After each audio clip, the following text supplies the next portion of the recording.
नमस्कार मित्रांनो, स्वागत आहे तुमचं पुन्हा एका नवीन व्हिडिओमध्ये.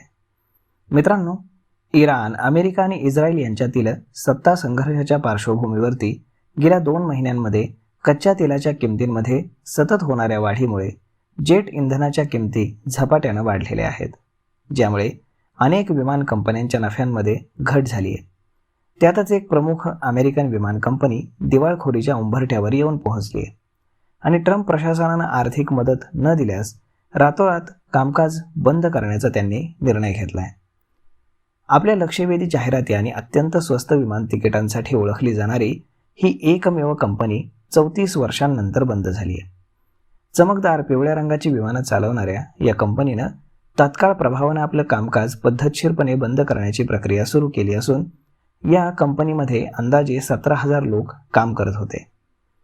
अमेरिकेतील अग्रगण्य बजेट एअरलाईन स्पिरिट एअरलाइन्सनं आपलं सर्व कामकाज हे स्थगित केले.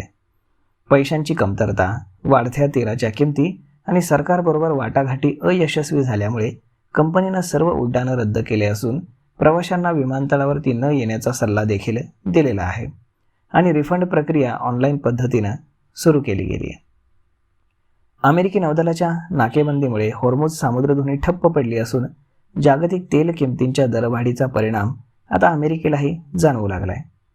एकेकाळी अमेरिकेतील सर्वात मोठी बजेट कॅरियर म्हणून ओळखली जाणारी कंपनी स्पिरिट एअरलाइन्सची उड्डाणं ग्राउंडेड झालेली आहेत. स्वस्त हवाई प्रवासासाठी स्पिरिटवरती अवलंबून असलेल्या लाखो प्रवाशांसाठी ही अत्यंत धक्कादायक गोष्ट आहे. कंपनीनं आपला व्यवसाय गुंडाळण्याची प्रक्रिया सुरू केल्याचं आता त्यांनी स्पष्ट केलेलं आहे.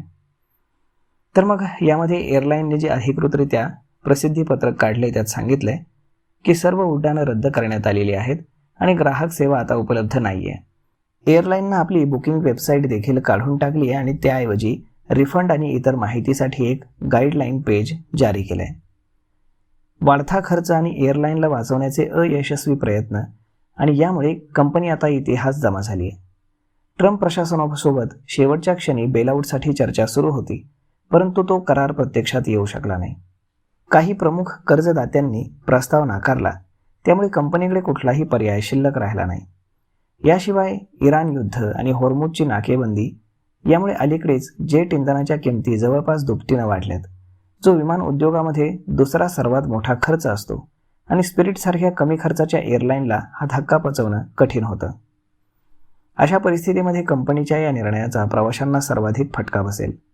केवळ मे महिन्यातच कंपनीचे अंदाजे 9,000 नियोजित उड्डाणं होती, ज्यासाठी सुमारे 18 लाख जागांची बुकिंग केली गेली होती.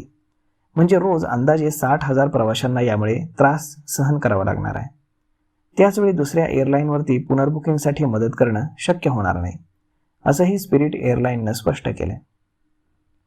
कार्डनं तिकीट खरेदी करणाऱ्यांना परतावा मिळू शकतो, परंतु वाउचर आणि पॉईंट्स वापरून तिकीट खरेदी केलेल्यांना बराच काळ प्रतीक्षा करावी लागू शकते. प्रवासादरम्यान प्रवाशांना आता दुसरं विमान पकडण्यासाठी शेवटच्या क्षणी महागडी तिकीटं खरेदी करण्यास आता ट्रम्प प्रशासनानं भाग पाडले.